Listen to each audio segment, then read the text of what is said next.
you might have seen Twitch have secretly and clandestinely added a brand new safety score rating for streamers. And so somebody, and I'll give them the credit that they deserve, it was someone called Tiari CS, Dalem Tiari. I think I featured them on another stream that I did. They discovered something else, behind the scenes and sort of broke some stuff down. What they found was that secretly there'd been a Twitch update, which basically now, when you sort of, looked at the web pages, it had a value that was a stream safety score. What this grades, apparently, is how brand-friendly every streamer is, and this is based on multiple metrics to arrive at this magical number. You can see here, if we go to the tweets directly, let me just see, but can I actually just click on that in here, or do I need to open it? Okay, we'll open it. So you can see he actually went into it, Twitch, rating of this streamer is performed by a Twitch-affiliated reviewer. So this isn't a number that's kind of algorithmic in the sense that it's not being automatically generated in real time based on what you do. There is somebody at Twitch, a Twitch employee, who is deemed worthy and unbiased enough to assign people with these numbers based on their history. Now, I've talked multiple times about some of the concerns I have. I mean, I tweeted about this on the day and said I think it's wonderful of Twitch to finally codify one of the ways in which they express preferential treatment. Because we also know that regardless of whether or not this number existed, essentially what it represents is the subjective application of rules, which undoubtedly exists on Twitch. We just had someone the other day, a streamer had their child come in, and the child didn't have a shirt on. They were obviously dressed everywhere else. They just didn't have a shirt on. Babies run around without shirts on. They're toddlers, hate to break it to you. And this streamer was just banned without question while they tried to attend to their 4-year-old child. And this has happened a few times on Twitch, where responsible parenting gets you a ban with no communication. That person's now unbanned, but has never had the ban or the ban reason communicated to them. So what this says to me is there's a fucking Twitch staff member whose head is so fucked, they see a baby without a shirt on and go, that's nudity. Which, you might want to look into that, by the way. You might want to get yourself checked out. The reality is that, meanwhile, you contrast that ban to the streamer that literally did a full invite to the captain's table, completely showed their genitals and anal region direct into a camera, and then was only given a 3-day ban because they said, I thought I was recording, not streaming. So these inconsistencies are insane. But anyway, you can also say as well, current state of the streamer's relationship with Twitch, if the streamer has been suspended before and what the reasons are. Then there's a bunch of other metrics. I can just read you out the list of what the metrics are, which is going to be quicker than going through all of the tweets. Basically, the brand safety score is going to be determined by the ban history along with any reasons for the suspensions. So this actually implies that some suspensions are worse than others within the context of being brand safe, one of the greatest mysteries of all time to crack. The streamer's relationship with Twitch, I don't really even know what that means. Like, I don't know if that means as in the professional relationship, are you partnered, are you affiliate, or whether it means something more abstract, like, hey, he's a cool guy, right? Like, it's such a weird phraseology.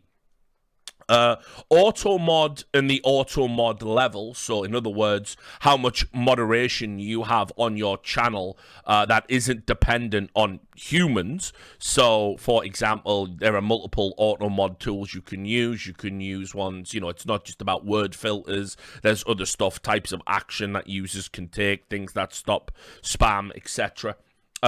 Then you just get a manual rating by Twitch staff.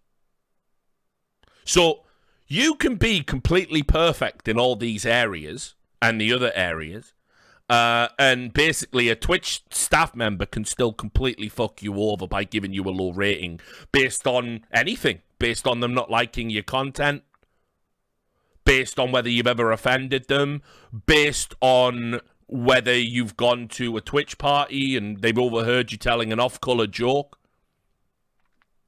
You know, and let me tell you, the idea that Amazon purchasing Twitch was going to sort of professionalize it and scale it up in some way, there's definitely been some bullshit that's gone on in the past in terms of preferential treatment and favoritism back when it was the old school Twitch and it was actually people you knew and people who were endemic from the space, no doubt.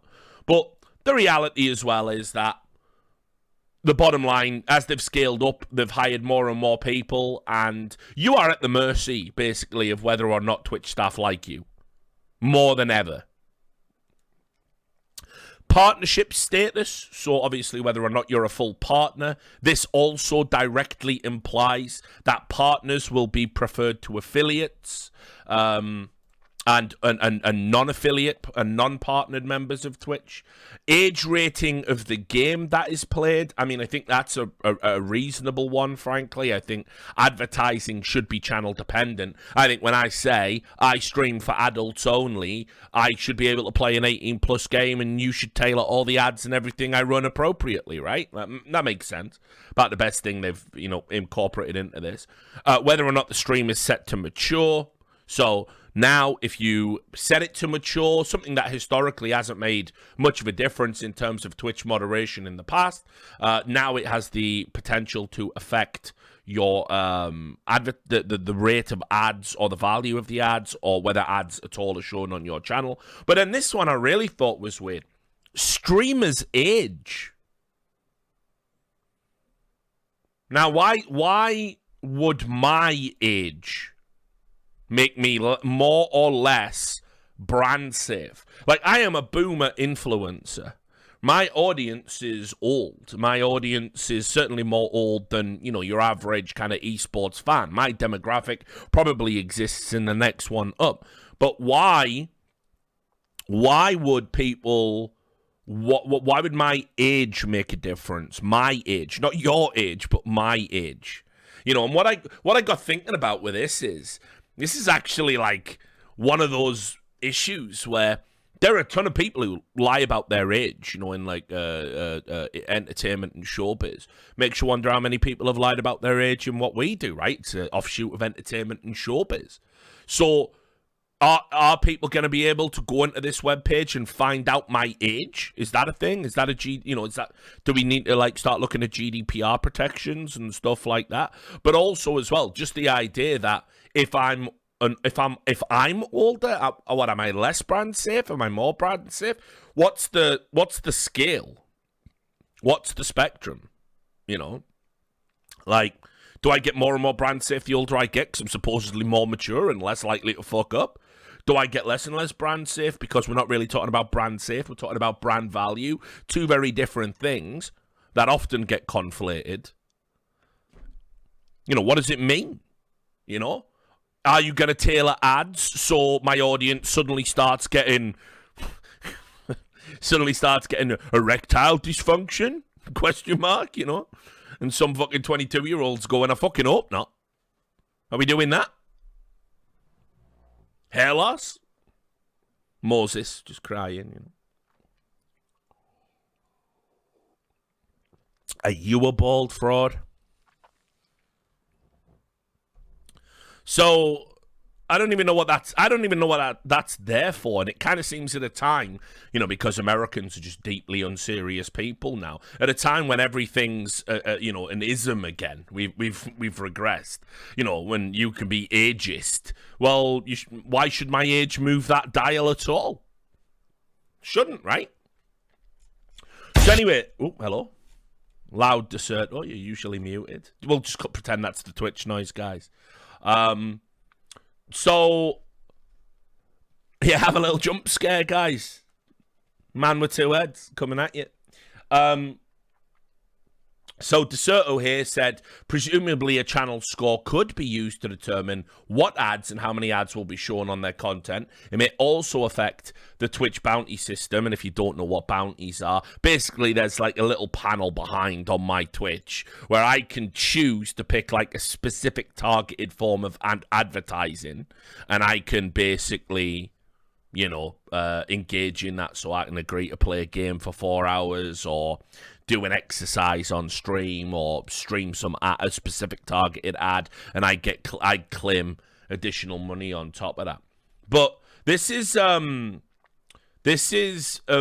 very weird one as well. I mean, they also say you could perhaps look at the number and just based on what it is, it might inadvertently explain the reasons why people were banned for suspensions. Now, it's Twitch's public policy. Whenever they ban someone, they don't explain the reason, because obviously there's a privacy issue there.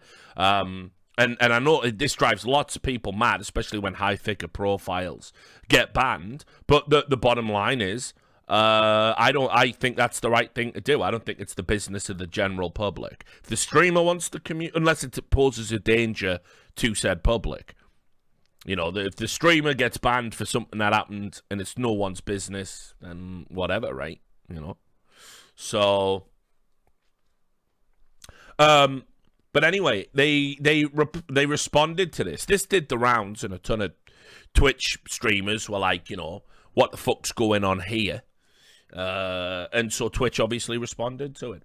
A Twitch spokesperson responded with the following statement: "We are exploring ways to improve the experience on Twitch for viewers and creators, including efforts to better match appropriate ads to the right communities. User privacy is critical on Twitch, and as we refine this process, we will not pursue plans that compromise that priority. Nothing is launched yet, no personal information was shared, and we will keep our community informed of any updates along the way." Now, what that suggests to me, that reads like a tacit acknowledgement that the idea of displaying someone's age, even algorithmically in a way that could be interpreted, if you know what all the values are in the equation, you probably figure out, the age variable and then reverse engineer this is how old they are.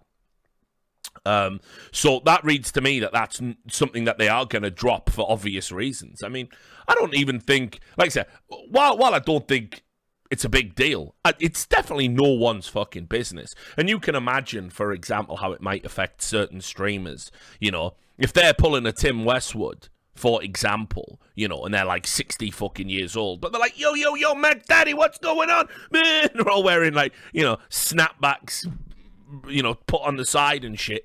Like, obviously, when you learn that you're fucking 50 odd, like, you're gonna go, yeah, this ain't working for me no more. I can't be a part of this sick fucking lie anymore, And equally as well, there's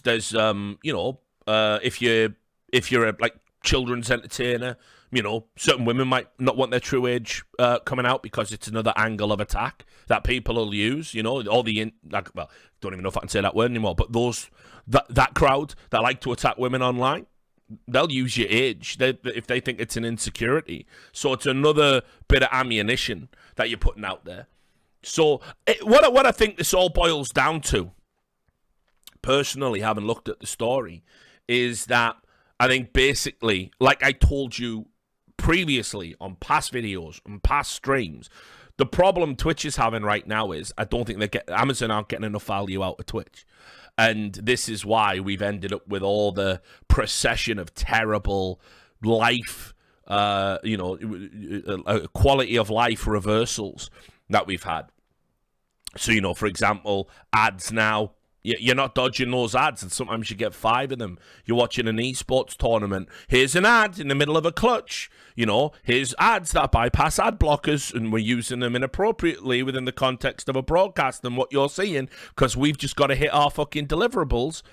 It's, it's really bad. I mean, the Twitch purple screen of death as well, popping up everywhere you go. Everywhere there's an embedded Twitch stream. Now it says, you're watching the Twitch embedded stream. Yeah, I am. What's the problem? What's the beef?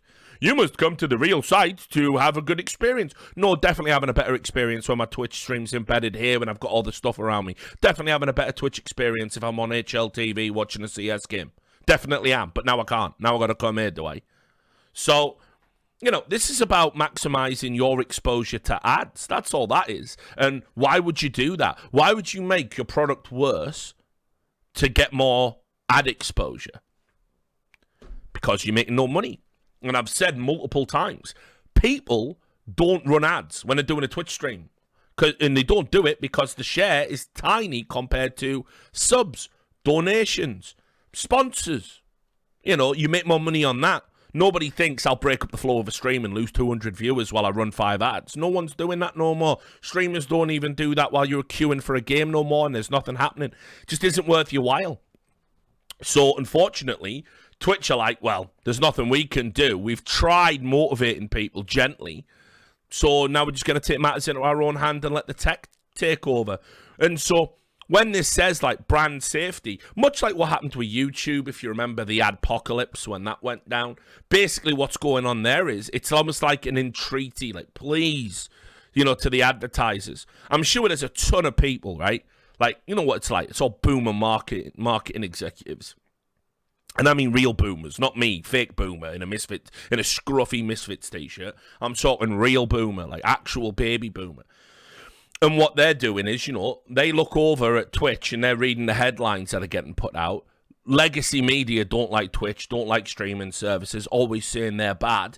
And so what you have to do constantly is essentially pander to the legacy media, the digital media, the games journalists, the tech journalists, the blue check journalists, who are constantly criticizing your platform and pretending it's radicalizing people when it absolutely isn't. And all the evidence suggests it even does the opposite. And so they have to constantly pander to those people to try and get good press, or the advertisers are going to pull their ads. And that's how that works. And so now it's a two-prong attack. Now you can't escape the ads. And now we're going to reach out, implore these big companies to come and advertise on Twitch because, hey, look, we've fixed it. This guy's brand safe. We'll only put your brand in front of people with a score of 800 or more. We'll only put your brand on the perfect 1,000. You're only going to be getting advertised on Pokemon streams, you know, whatever the fuck it is. And this means, actually, as a share, probably less money for everybody. I watched Devin Nash. He did a bit where he pointed out that if Twitch generate more ad revenue, it's still a fixed CPM for everyone. So all the ads have the same value to everyone, regardless of how much money Twitch makes. The revenue share for everyone will stay the same, and one annoyed Twitch staff member at you completely fucks up your brand safety score and your ability to even have ads on your channel, which will make you less money. Not a lot of money, but it will make you less. So it's pretty wild. It is not a good sign for where we're at in terms of the health of the platform that they're doing this. And personally, as someone who has had, like, I've had an unbelievable run on Twitch. I've never been banned. I've never been warned. I think I've probably sailed close to the wind. But I do legitimate adult content. I do a stream where it's like, you know, here's I hate it here. Man arrested for having sex with horses. You know, what does that do to my brand rating? No one wants an advert over that. Here's some boomer in a Misfits t-shirt talking about some guy getting arrested in fucking Ohio. You know, not like for doing that. No one wants an advert, you know, drink Coke, this bird's for you. No one wants that ad, right? So I'm probably going to get absolutely wrecked by this, like, but I don't give a fuck. So don't do this for the money. But yeah. So, I mean, and like, I consider myself like really vanilla by like some of the shit these other streamers are out there trying to do, right? There's some streams that just aren't viable anymore. There's some streams that literally, even though they're popular, yep, there's no ads for you, mate. No ad rev for you ever again. So,